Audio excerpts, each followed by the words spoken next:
All right, so first thing, just a reminder, keep working on the thumb fretting exercise from last week, making sure that all the notes ring together. So no staccato on that. Have all the notes ringing together. And with this new stuff, you want the notes to be nice and smooth. You don't want to staccato anything, but you still don't want to have the notes ringing together. So I guess you'll hear what that sounds like in a sec if there's any questions about it. I remember what you asked. Yeah, I'll do this nice and slow. I think kind of like a medium pace thing. So yeah, metronome, not a big deal on this. Clarity is what you're going for. So just play it as smooth as you can. Play it as slow as you need to. And alternate pick the whole time. I do want you to alternate pick still. Eventually we will get into sweep picking instead, but for right now I'd like you to keep with the alternate picking. So, let's see what my hand does.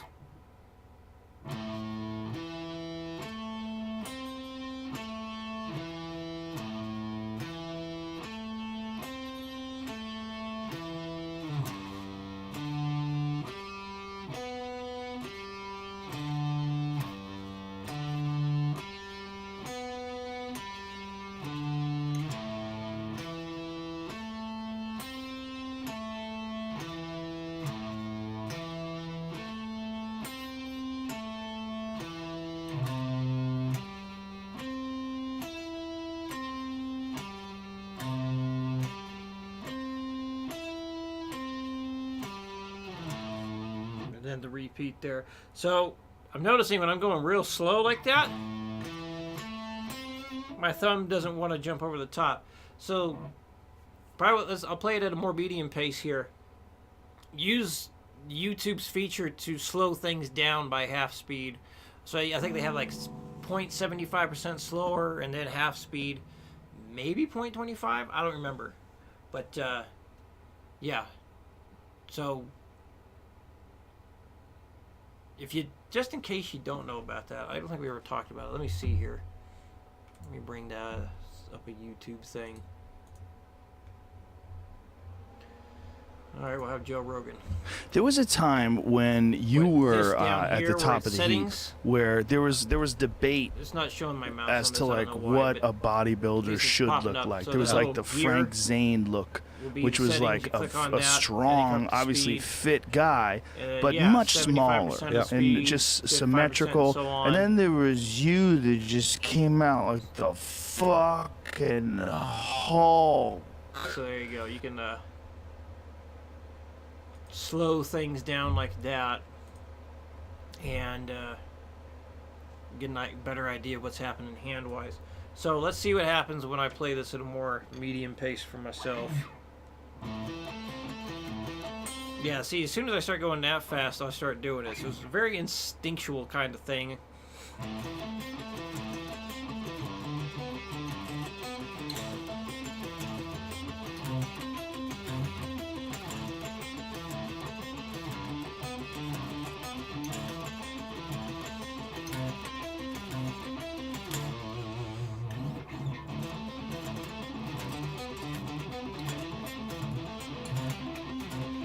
That's hard. I gotta do a little bit of palm muting on the right hand here to do it that quick.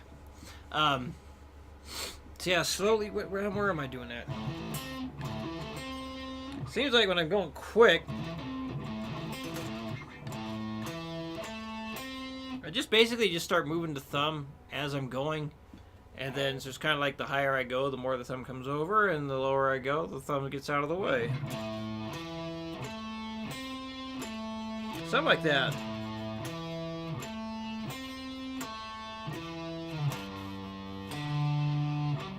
Crap. I was thinking about the thumb so much, it's screwing me up.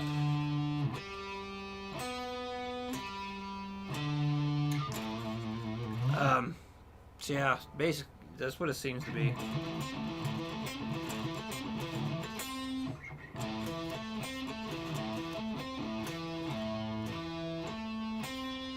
See, I'm going, when I get slowed down, I feel like my hand doesn't want to instinctively do that, and it's probably because I'm going slow enough that I'm able to watch the muting with the left hand, and then the right hand, of course, does a bit as well. So, like, when I'm coming up here, like, my hand is gliding across the strings here.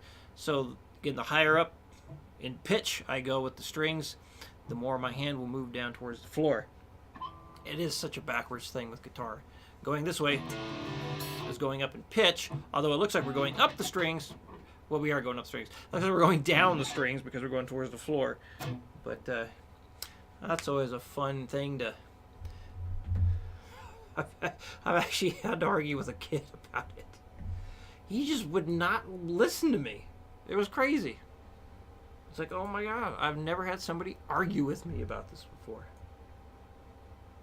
Fun times. So yeah, gotta look at it as a musician. It's pitch. Up in pitch and down in pitch. Alright, so now you're basically just flipping the pattern around as far, you know, first we were going up, down, up, and now we're going to go down, up, down instead. Same fingering. So we were going between, the minor shape here and the majors. Now you're just moving those same shapes up here. So like the minor chord shapes now, basically the same fingering for the major, and then when you do the suspended seconds, it's the same fingering as the minor for the other exercise. So let's see, let's do this slow.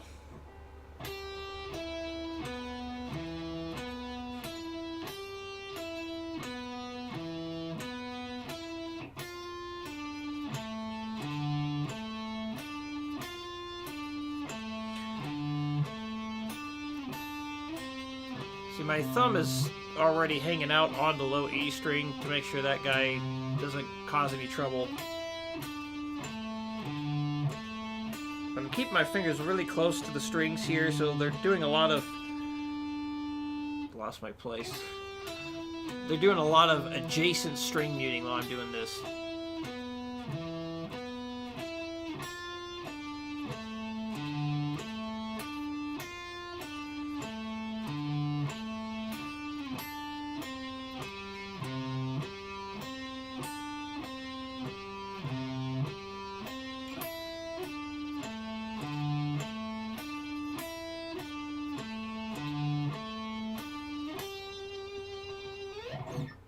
And more medium pace tempo.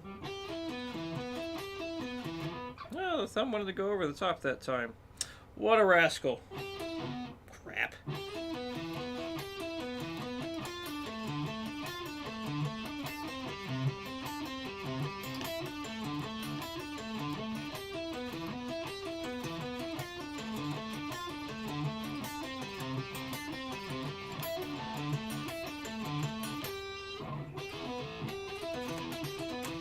Let's see if I swept it instead.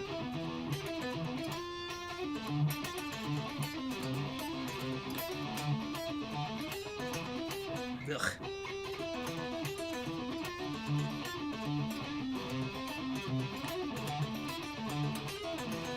So thumb's definitely going up more often at the faster paces there. So again, the most important thing is clarity, and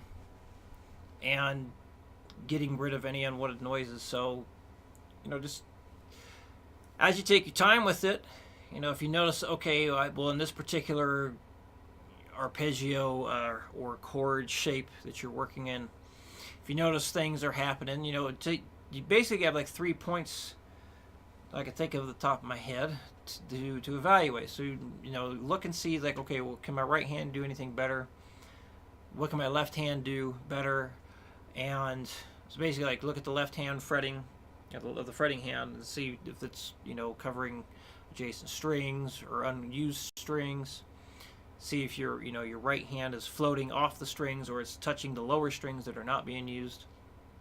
And then see if your thumb can contribute to coming up over the neck and muting out the lower unused strings.